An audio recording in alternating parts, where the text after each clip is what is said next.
Salut mon pote, ça gaze? Ça se dit encore de nos jours, ça gaze? Quoi qu'il en soit, dans cette petite vidéo, laisse-moi te montrer la voie de les temps retrouvés. Les temps, pas les temps. Enfin, les temps quoi. C'est fréquent hein, ce genre de confusion en français, tu trouves pas hein? Ma préférée, Satan m'habite.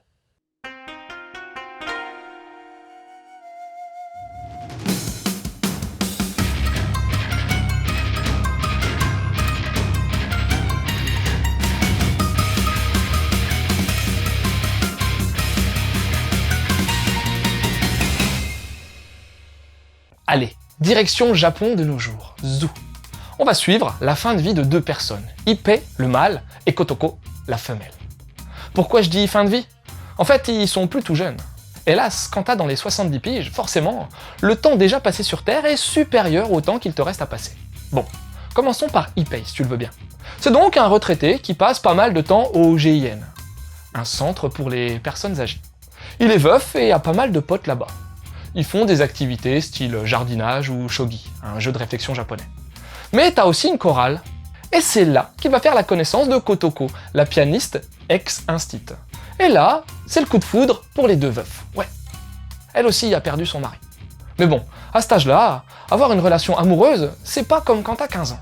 Parce que l'âge, mais surtout parce que la famille, parce que les enfants, parce que les petits-enfants. Et que diraient leurs conjoints respectifs s'ils étaient encore vivants? Bref, une magnifique histoire d'amour, pas comme les autres, est sur le point de débuter.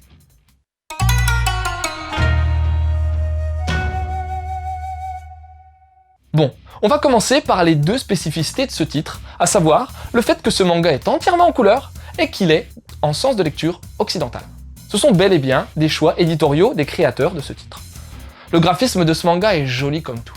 Et encore, quand je dis joli, je pèse mes mots. C'est fin, précis, agréable, et le trait s'y est à merveille pour retranscrire l'âge avancé de nos personnages, ainsi que le cadre de vie paisible qui les accompagne. C'est assez réaliste et les émotions sont bien présentes, tout en finesse et en subtilité. Et franchement, la couleur apporte clairement au titre en lui donnant un aspect nostalgique tout à fait pertinent. T'as une grosse densité dans les arrière-plans et les décors sont aussi de grande qualité. On est dans l'histoire de bout en bout. Mais encore plus fort que le dessin, c'est la mise en case qui éclabousse de classe. Elle est hyper soignée, avec des petites touches d'originalité ça et là.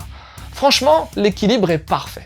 Les compos sont elles aussi très réussies et t'auras une très grosse variété dans les cadrages. Non, sans deck, hein, c'est du découpage comme je les aime.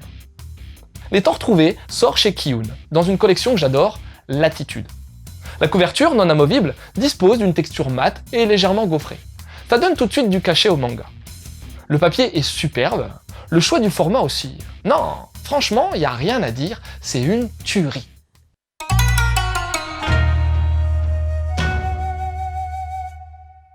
Il y a quelque temps sortait un manga, un one-shot pour être plus précis, exceptionnel. C'était Sous un ciel nouveau. Ce titre nous était octroyé par le duo Hirai Kokoro et Fuji Kei. Et là, ils remettent le couvert. Hirai, c'est la dessinatrice, influencée par la BD européenne. C'est sans doute pour ça, hein, le sens de lecture occidentale. Et puis il y a Fuji, lui c'est le scénariste. C'est un ex-entrepreneur, et ce duo avait fait fort avec Sous un ciel nouveau. Eh bien, ce coup-ci, j'ai trouvé les temps retrouvés encore plus forts. Bon, c'est pas exactement un one-shot hein, cette fois-ci, car l'histoire prendra place sur 2 volumes. Et puis c'est une seule histoire, hein, pas comme pour Sous un ciel nouveau. Mais franchement, quelle merveilleuse histoire. Déjà, côté personnage, c'est hyper bien développé. Construire un caractère de personne âgée est périlleux, au vu du nombre d'années qu'il a derrière lui. Par contre, ça crée une densité de dingue, qu'un ado n'aura jamais, même si celui-ci accueille un renard à 9 queues en son sein. Oui, je parle bel et bien de One Piece. Juste pour éviter d'être pollué en commentaire, hein, c'est une blague, hein. Je sais pertinemment bien qu'il ne s'agit pas de One Piece, mais de Bleach, hein. On est d'accord? Alors on peut reprendre. Et t'as pas que le couple principal qui est travaillé. Leur famille, leurs amis... Tu sens que ce sont pas des persos bouche-trou. En fait, tu les sens vrais, limite vivants. Et ça, c'est dû à 2 choses. Leur personnalité et leur background, forcément long, lui. Je vais pas te dire que je suis fan des histoires d'amour, sinon tu vas te foutre de moi, mais... En fait, si, je suis fan des vraies histoires d'amour. Et j'aime pas les autres. Ici, tu comprends pourquoi les 2 septuagénaires se rapprochent. C'est un vrai sentiment amoureux qui est développé ici, et pas un vieux coup de foudre à la con sans fondement propre. L'évolution de leur attirance sera intrinsèquement liée à 2 choses. Leur passé, et entend par leur passé leur conjoint défunt, et leur environnement, principalement leur famille. Oui, le regard des autres est parfois lourd à supporter, même si, plus le temps passe, plus on s'immunise. Que diront les gens? Que vont-ils penser? Y aura-t-il des répercussions sur leur famille, sur leurs amis? Cette thématique est fortement ancrée dans les temps retrouvés, tout comme celle du temps qui passe. Perso, je vais bientôt avoir 40 piges, et j'ai déjà l'impression qu'il me reste plus beaucoup de temps à vivre. Alors à 70, j'imagine même pas ce que ça doit être. En plus, j'ai un rapport particulier avec la notion même de vieillir et les personnes âgées. Je connais plutôt bien, si tu veux tout savoir. Alors, les trucs sur le vieillissement me touchent particulièrement. Je pense souvent à la vieillesse, et l'angle de vue choisi pour ce titre est original, novateur, et permet de voir les choses autrement. C'est quoi aimer? A-t-on le droit d'aimer quand on est trop vieux? A-t-on le droit d'aimer n'importe qui? Forcément, ça questionne aussi notre fort intérieur. Et c'est important quand un manga te permet de réfléchir comme ça.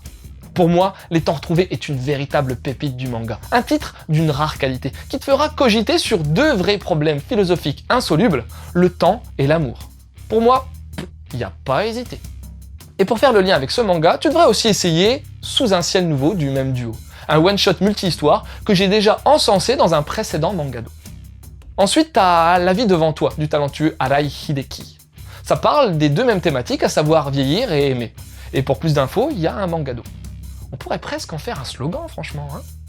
Et pour terminer, Journal d'une vie tranquille, manga autobiographique de Shiba Tetsuya, le dessinateur d'Ashita no Joe.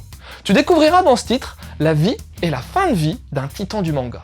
Et pour plus d'infos, il y a Mangado. Ouais, ça sonne bien. On pourrait même en faire une chanson. Voilà, c'était Loud. J'espère que cette petite chronique t'aura donné envie de lire Les Temps Retrouvés. Je te laisse et continue de suivre la voie du manga.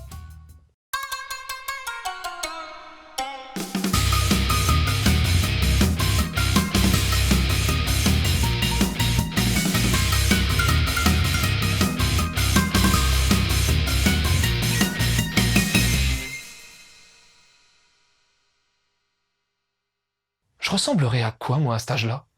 J'aurais encore les cheveux longs? Cheveux longs plus tonsure? Eh, style de ouf!